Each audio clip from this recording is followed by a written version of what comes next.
Silent Night, Deadly Night. Peter, we're big fans of the original one. I am a fan of the original, as you've said. Last week you made us watch Silent Night, Deadly Night 2, Garbage Day, which was horrific. Yeah. And then you made us go and see this. You're on Santa's naughty list. You're on Grumpy Triple J naughty list. That's what you're on. You have some shit opinions sometimes, but I'm struggling to comprehend, because we saw our last review was Five Nights at Freddy's, and I thought it was dog shit, and you thought it was decent. This I thought was awesome. I fucking kidding. I absolutely love this. I thought it was really interesting. Have you had a take on head injury? I thought this was awful. Absolutely. Now, hang on. Bear in mind, I liked some of the ideas. So I loved the idea of the calendar. I quite liked the idea of the supernatural thing kind of stuff. Yeah. You know my thoughts on the Venom movie franchise. Do I like the Eddie Brock shit voice? Do I fuck? And this was just that dialed up, but just crapper. So no, I hated that element. I didn't like any of the characters. None of them I warmed to in the slightest. The kills were boring as hell. We saw them all in the trailer. There was nothing interesting about the end. Geez, you've got us on a roll. The end, the climax were big battle. What happened there then? Fell in a ballpark. We'll follow the wifey up, and that's it. That was it. It was I mean, we get a late movie reveal that the cop was in on the kid killed, because that wasn't telegraphed from like the second you saw him. Oh look, bad guy. Yeah, I mean even the Eddie Brock voice thing was saying I feel evil or whatever the shit it was saying. Look at him, look. But he's gone every time. You know, it was. I will admit, you're drawing a lot of comparisons to the things, and that's fair. I think there's not a lot of original stuff in this, but it's original to put all that stuff together. So I immediately just got Dexter vibes from this, and I was quite surprised. It's like, oh, that's the route they're going for, when he's like doing he's a kind of a vigilante serial killer, and he's got his like little routine with the pressing the blood into the advent calendar. I thought that. I like that. I like the advent calendar. Yeah, you're absolutely right. It's Venom. With the voice in the head, but I was kind of just so surprised that was the route they were taking. I was like, oh cool, and I just kind of rolled with it then for the movie, you know what I mean? So maybe that's the issue. If they'd called this something other than Silent Night, Deadly Night, and it was just a standalone film, I'm trying to big it up. No, it just wasn't for me at all. This was your typical. We've talked a lot about how I'm bored with horror in some regards. To excite us, it has to give us a different kind of kill. And yes, the voice was different. That was interesting, I guess. Poorly done, but interesting. But I didn't think any of the kills in this were anyway interesting at all. So there is a few like homage kills to the original movie. So there's one where he jumps out from behind a tree and chops someone's head off. Yes. They're in, it's a sled, I think, in the original, and this snowmobile. It's a horrific character who's pretending to be a Nazi thing or whatever. And not pretending, she is a Nazi. Well, there's a whole Nazi subplot in this movie. He runs from the barn, legs it in front of her, faster than a snowmobile, to position himself next to the tree. Yeah, that's good. Yeah. Shite. He said naughty when he did it, though. Did you not enjoy that? I don't think he said naughty. We get naughty and we get punished. I don't think we get naughty and punished enough with not enough gusto. No. In the original, it's like, naughty. In this, he's just like, naughty. Like, it's almost sexual. It was just, cock. Okay, that's fair. I mean, it's delivered with a bit more shitness. Yeah. Authenticity, I think. It feels like a bit more like someone would actually say, whereas in the original it's naughty. Yeah. It is a very different take on it. So like in the original movie, the first 40 minutes effectively are the origin story for this guy who went through these horrific kind of incidents over multiple Christmas periods. And just kind of snaps when he's put into a Santa suit. And then for the rest of the movie, he's the stalker killer. Yeah. Whereas in this, to flip that and make it an anti-hero character effectively, where he's punishing, and we don't really find this out until later in the movie, that he has sort of supernatural knowledge of it's like he's like a vengeful spirit of Christmas kind of thing, where he's punishing naughty people, the evil people. Very much kind of, and I blame Terrifier, they very much jumped the shark. The original movie was a serial killer, and as again I've said many a time on this channel, that to me quite often is the scariest kind of killer. Someone who's just not, it could be anybody, could be you. Do you know what I mean? It could be anybody. That was interesting in the first film. I enjoyed the lead up, I enjoyed the background, I enjoyed seeing this guy basically just go crackers and then flip one night and go serial killer. This has gone Terrifier 2 and 3. It's gone, ooh, Mystic is what's selling for the kids these days. Let's slap a bit of kind of, I mean, when he's transferring powers and we get the lightning kind of. Yeah, okay. I wasn't a huge fan of that element, to be honest. Like, I think it would have been better to just like it'd be ambiguous about that, or it's just he just snapped in that moment and he thinks that this guy is with him. Like, I thought it would have been more interesting he's actually crazy, rather than like another guy's spirit has kind of jumped into his body or something. I did think that was kind of a bit odd, but I didn't hate it. I was just like I said, surprised at like the tone of it, the style. Like, you get these kind of title card, like almost Tarantino-y, Kill Bill kind of like kill this character, kill that character. And I thought that was quite interesting as well. No. Honestly, do you know what? Our taste in films, sometimes we seem to align, other times I just don't get you at all.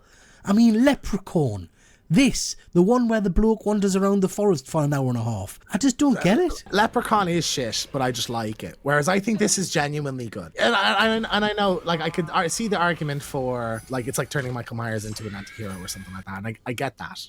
But I don't know. I just enjoyed, like, we got these fun the whole Nazi kind of rally sequence. We just got a fun excuse for him to murder like 100 people in a room. That was kind of cool. I thought. No, it should have been. I think what you've just said there. I can't remember what exactly you said because, quite frankly, I freeze out quite often.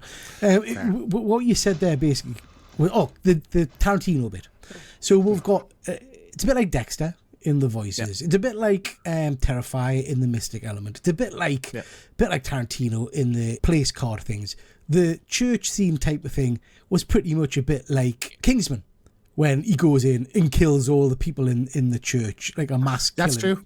It's also a bit like Halloween Ends, where this character is very similar to Corey. Yeah, in that this movie feels like just let's chuck a bit of everything and hope something sticks. Now, that irritated slightly, but the Nazi bit, my feelings. I love a bit of Nazi murder. But I'm going to come back to my original point. What kill in that entire sequence was interesting? There's not like a standout moment. It's a standout sequence, I think. I think it's just kind of... He is mostly just slashing people with an axe or whatever. But it's not even that graphic, the axe bits. Fair. Okay, I'll give you that. Like, I went with my friend Jeff, and he also complained that, like, it wasn't well directed, that sequence, that, like, it maybe should have been better being the, like, set piece of the movie. But I just thought... I liked the scenario of it. I thought that was quite fun. I liked that the kind of leader lady just shoots everybody effectively trying to kill, and I thought that was good as well, I enjoyed that. So we have a couple of mysteries like presented throughout the movie, and one of them is there's children going missing, and there's this kind of kidnapping character. Did you immediately think it was the cop? Yeah. Seconds. Yeah. Seconds. Yeah. In fact, I don't think we'd even been introduced to him. I think did she get a phone call from someone and she was like, oh, and I thought, yeah, that's good. Bad guy. Yes, I feel like that's she does. You're right. Yeah. I thought we're presented kind of... I thought that it might have been the dad for a minute. Like, that would have been a surprise where the dad and the daughter together. Maybe it'd be a late movie surprise that she's also a serial killer or something like that. But once the cop character... Hang on. I'm sorry. Let's dial it back again. The serial killer Santa, who's been going around for 20 years or whatever, just happens to pop into a shop where the daughter just happens to be a serial killer fan, lover, whatever, and isn't fazed by any of this at all by the end, and is happy to go off in a car with him and talk about mass murder and shit like that. Well, grief is a powerful thing, man. Like, her dad just died. And also she's allowed to beat the shit out of kids with hockey sticks. That's normal. That was crazy. That bit was crazy. That they actually they show her kick the shit out of like a 12-year-old or something with a hockey stick, and she gets away with it. That was great. Like, and I thought the kind of ending sequence was interesting. They're going and trying to find it was a killer versus killer kind of moment. But we didn't get that. That's my argument. We'll get this weird scene where the child killer, for whatever reason, decides to stand in front of the camera and wave. I kind of would have thought maybe that might alert people and this is my van or whatever. Anyway, he decides to do that just for shits and giggles. So I thought we might be getting some kind of like face-off Santa versus Santa. That might have been quite interesting. Perhaps he was because we know it's a mystic force kind of thing, perhaps he was the opposite of that or something. Alternate spirit. Yeah, I thought that too. Yeah, I thought but instead we get this ridiculous, and it was ridiculous, scene where they drop into a ball pond, which the room looks like smaller than your bedroom there. Do you know what I mean? It's a tiny little room, but they spend a lot of time just standing looking around. Oh, where's he gone? I can't possibly find him. You get a bit of a kerfuffle, and it finished. He's dead. He's dead. We don't even see him get his head chopped off. They do stab each other quite a lot. And I was surprised that they were killing. I thought they were trying to start a franchise with this, reboot the franchise. Oh well, but they haven't they? Because this is the well, they might. We'll see. But yeah, no, I thought it was interesting that there was a bit of tension with where are they under the ball pit thing, and then the voice in his head kind of telling him and stuff. I thought that was all good. I was surprised that he's getting stabbed. The cop shooting him dead as well. I was like, oh shit, we're doing this. So it ends with the love interest taking on his spirit. So in the way that the killer Santa. Well, how did you think about his parents like killed the grandpa as well?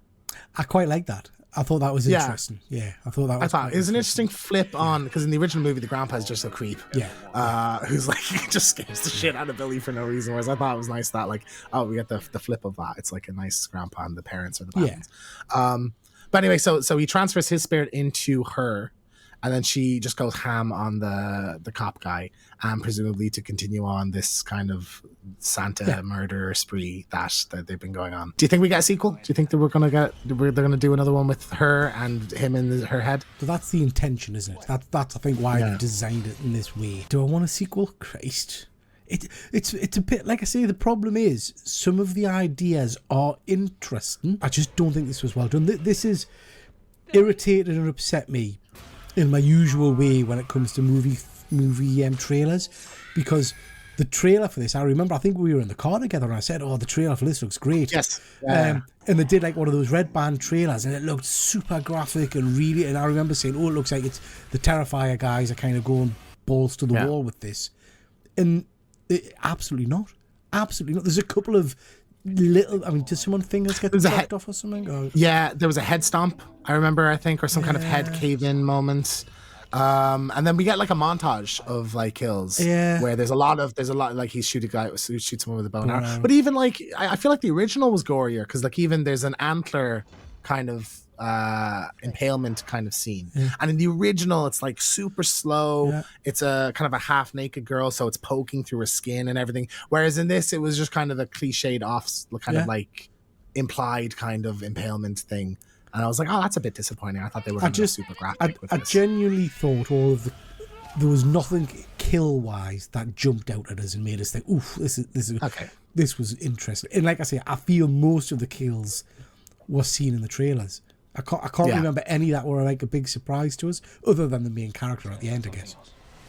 See, I would get saying I was a bit disappointed and I was okay, but there was like a lot of things I didn't like or something. But to say it was awful, I think is very harsh. I know, but no, but remember, I hated the Eddie Brock thing, the voice thing, and as soon as that started, me and my wife kind of looked at each other and just thought, "Oh God, this is." I enjoyed that dynamic myself. Yeah. Okay, that's fair. And it's interesting. Again, I don't know what your screening was like, James, but I don't know what the word of mouth is like on this movie. It'd be interesting for people in the comments to let me know what they think.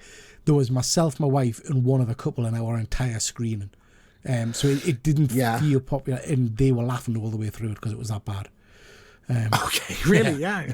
That's surprising. I am really surprised. Are you sure we watched the same film? You didn't go and see Avatar or something, did you? I just don't understand how we can be so far apart. I know, and like you've not said anything I'm necessarily saying like you're wrong for. It's just I just enjoyed the things that you didn't enjoy in it, and like I thought it was interesting. I thought it was not original necessarily, but it was a cool mix of different things that was put together well. There was elements I definitely think could have improved on. Put together well. Yeah, they meshed well. Together well. I liked the main character. I liked the story. I liked most of what they did in it. So. Wow. If anybody watches this video, please help out. I need to know whether I'm just a crazy old fart, or if Keegan's lost his mind as usual. Let me know in the comments. Are you with me or with James? Who's right, Peter or James? Because I kind of get my head around this. Let's agree to disagree, all right? Yeah. So that's our review of Silent Night, Deadly Night. Thank you so much for watching. If you enjoyed this, leave a like. We review all the latest horror movies in the cinema, and we have episodes of I'll Be Right Back on various horror movies, including the original Silent Night, Deadly Night. So go check that out. We also have One Good Scare live every second Friday. Thanks for watching, and we'll see you next time. Merry Christmas, everybody. Naughty! Naughty! Punish!